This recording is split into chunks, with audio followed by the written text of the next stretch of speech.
Hello everyone, my name is Teacher Chris. Okay, so last time nag-upload po ako ng aking sample of self-introduction video na ginamit ko sa pag-a-apply. So ngayon naman po magbibigay ako ng mga tips or advice para sa mga mag-undergo po ng interviews. Pero napakadali naman po ang sagutin ng mga tanong ng mga interviewer. So madali lang po, kayang-kaya nyo yan.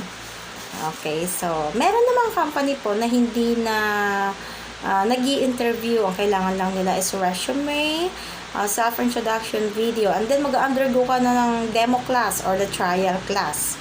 Okay, pero may mga company po na kailangan ng interview. Okay, so dumaan din po ako sa ganun. So, ang unang-una pong sasabihin nung mag-i-interview sa'yo, tell me about yourself. So, of course, magpapakilala ka. So, first, magpapakilala ka by telling your full name, your age, hometown.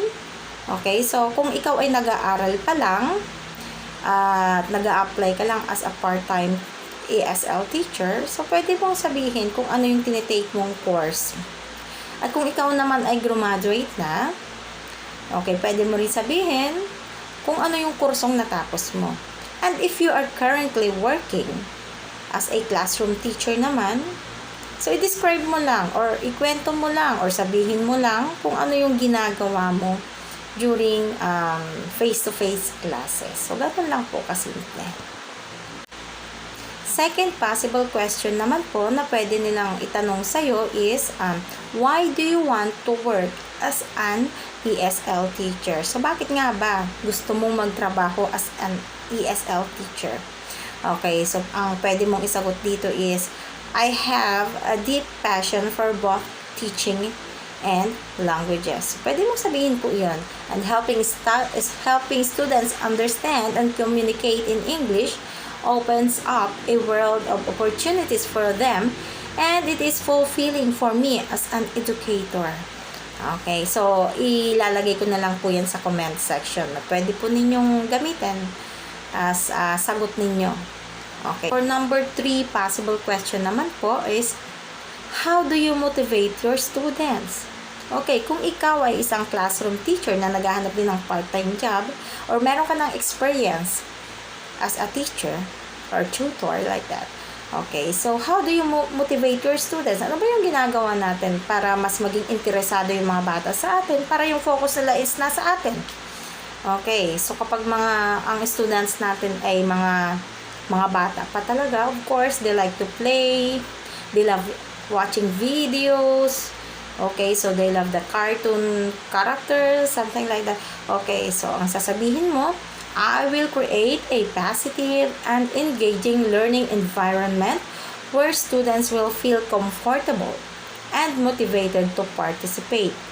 Okay, so ano ba yung gagamitin natin para makipag-participate yung mga bata sa atin? At para maging interactive sila, of course, gagamit tayo ng mga videos, mga different pictures. Okay, so yan. So, pwede rin nating